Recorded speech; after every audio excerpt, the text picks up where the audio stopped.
সুপ্রিয় শিক্ষার্থী, লিখনী জিমাত education YouTube চ্যানেলের পক্ষ থেকে অভিনন্দন। গত দিনের মতো আজকে আমরা গণিত বিষয়ে আলোচনা করব। তো আজকে হায়ার ম্যাথ নবম দশম শ্রেণী চ্যাপ্টার 5.2 অর্থাৎ 5.2 সমীকরণ অধ্যায়। তো আমরা উদাহরণ সূত্র সমাধান করার চেষ্টা করবো আজকে, কথা না বাড়িয়ে। তো আমরা এখন লিখতে পারি বা 3 উপরে 2x,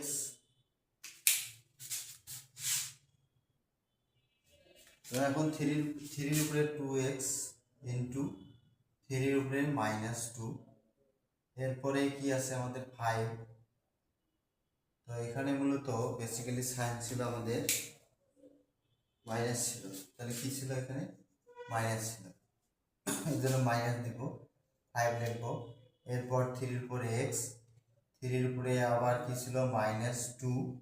এরপর -66 = 0। তাহলে আমাদের কি দাঁড়ালো 3 উপরে 2x, এরপর 3 উপর -2 ছিল, অর্থাৎ আমাদের সূচক হলো 2x আর হলো -2। তাহলে আমরা 3 উপর 2x লিখবো এবং 3 উপর -2, আর এই যে -5, 3 উপরে x আবার 3 উপরে -2 লিখবো, যা আছে লিখলাম। বা এখন কি লিখবো 3 উপরে 2x, আর যেহেতু মাইনাস মাইনাস মানে 1/3 উপরে স্কয়ার, -5, 3 উপরে আবার x, আবার 3 উপরে 1/3 স্কয়ার, মাইনাস ভাগ। সূচক নিয়মে কি জানি আমরা, বিয়োগ থাকলে ভাগ, গুণ থাকলে যোগ, গুণ যোগ সম্পর্ক এবং ভাগ এবং বিয়োগের সম্পর্ক। এরপর -66 = 0। বা 3 উপরে কি থাকলো 2x, আর এখানে 3 এর উপর 3 থেকে 9 -5 থাকলো,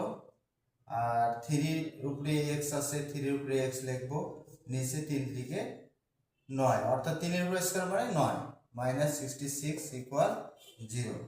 বা এখন কি এখানে আমাদের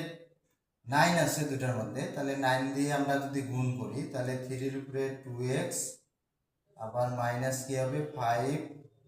ইন্টু 3 এর উপরে x থাকবে, -66 গুণন 9 = 0।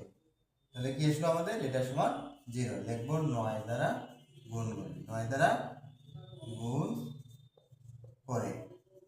ঠিক আছে, 9 দ্বারা গুণ করে। আচ্ছা, এরপরে আমরা তাহলে এখানে কি লিখলাম যে 9 যেহেতু আছে, 9টা ভিনিশ করার জন্য 9 দ্বারা এই প্রথম পদ, দ্বিতীয় পদ, তৃতীয় পদ, 3 0 কে গুণ করলে 0 হয়, তাই আমরা এটা লিখলাম না।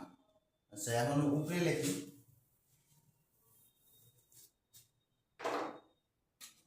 তো আমাদের এখন 3 এর উপরে যেহেতু x আছে, কি আছে 3 এর উপরে x। আচ্ছা, 3 এর উপরে x মানে আমরা ধরলাম a, ধরলাম, তারপর স্কয়ার দিলাম, -5 ইন্টু a মাইনাস, এখন 6 লং 54 60 থাকবে, হাতে থাকবে 5, 6 লং 54 5, 54 আর 5, 5 10 9, এটা হলো = 0। এখানে ধরি কি ধরবো আমরা, 3 to the power x = a ধরছি। কি ধরছি আমরা, a ধরছি, মানে এখানে ছিল 3 টু দি পাওয়ার 2x,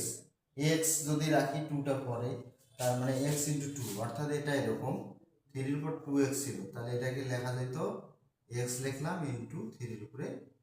আচ্ছা এখানে ইনটু দিয়ে যদি 2 দেই তাও হচ্ছে, তাহলে 3 এর উপরে x মানে a, তারপরে স্কয়ার ছিল, এজন্য স্কয়ার দিলাম। আচ্ছা, এই জিনিসটা তাহলে এখান থেকে এটা আসলো কি, তাহলে কি আসলো আমাদের, এই 9 দ্বারা 66 কে গুণ করে আমাদের 594, কত আসছে 594। তাহলে বা লিখবো আবার।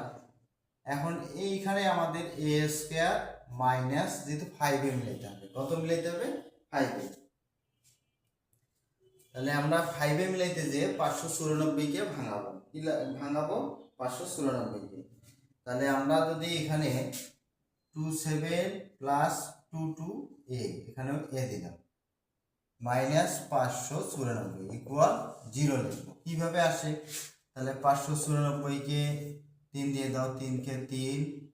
তাহলে কত থাকতেছে 2 থাকে, 3 লং 27, আবার 2 থাকে, 3 আসতে 24, আবার 3 দেই, 3 6 18 এক থাকে 3 6 18 এখানে 18 হচ্ছে আবার 318 এক থেকে 18 3 6 18 আবার কি করব 3 দিয়ে দেব 3 দুগুণ 6 3 দুগুণ 6 তাহলে আমরা কি পাই 3 3 3 3 থেকে 9 3 লং 27 সেই 27 লিখলাম আর এখানে আমাদের 22 ছিল তাহলে এই যে 22 লিখলাম ঠিক আছে তাহলে আমাদের কি আসে এখন এই দুটোর মধ্যে কমন নিব a কমন নিব a কমন নিলে a মাইনাস 27 থাকলো প্লাস 22 নিব তাহলে a মাইনাস কি থাকবে আমাদের a আচ্ছা a কমন নিছি 22 থেকে আর 22 দ্বারা একে ভাগ করলে কি হবে 27 হবে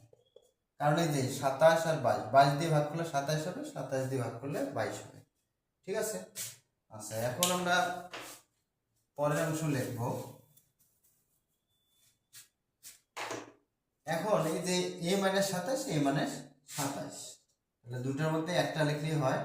আর এদিকে a + 22 লিখব কি লিখব 22 সমান 0 বা a = 27 অথবা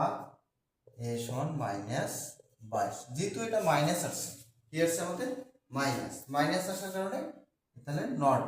তাহলে অর্থাৎ ঋণাত্মক মানটি গ্রহণযোগ্য হবে না তাহলে a সমান 27 আসলো কত আসলো 27 আসলো আচ্ছা এখন আমরা কি করব এখন তাহলে এইটা যেহেতু আমাদের গ্রহণযোগ্য নয় অর্থাৎ এ মানটা ঋণাত্মক হতে পারে না তাই এটা গ্রহণযোগ্য নয় তাহলে এখন a = 27 লিখব এরপর বা যেহেতু আমাদের a ছিল কি 3 x এর ভ্যালু ছিল আমাদের 3 x মানে a আমরা ধরছি কি যে ধরি লিখছিলাম 3 3x = a ধরছি কি ধরছি আমরা a ধরছি তাহলে আমরা এখন এই 3x লিখলাম এরপর 27 কে আমরা ভাঙায় লিখতে পারি 3 অর্থাৎ এদিক যেহেতু ভিত্তি আমার 3 আছে এদিকেও ভিত্তি 3 বানাইলাম এরপর এদিকে সূচক আছে x আর এদিকে 27 মিলাতে যে আমাদের কি করতে হলো 3 এর উপর 3 পাওয়ার অর্থাৎ সূচক 3 আসলো অর্থাৎ দাঁড়াচ্ছে 3 এর উপর 3 মানে 3 3 3 3 থেকে 9 3 লং 27 অর্থাৎ 3 এর উপরে 3 পাওয়ার মানে 27 তাহলে এখন আমাদের বেস যেহেতু একই এদিকেও বেস 3 এদিকেও 3 ভিত্তি একই হলে বাদ যাবে সূচক ইকুয়াল সূচক তাহলে x = 3 তাহলে সমীকরণ অর্থাৎ সমাধান মানে চলকের মান বের করব কার মান চলকের মান তাহলে আমরা লিখব নির্ণয় সমাধান x = 3 তো আশা করি বুঝতে পেরেছো এরপরে আবারও কথা হবে অন্য কোনো ভিডিও নিয়ে শেষ পর্যন্ত ভিডিওটি দেখার জন্য সবাইকে ধন্যবাদ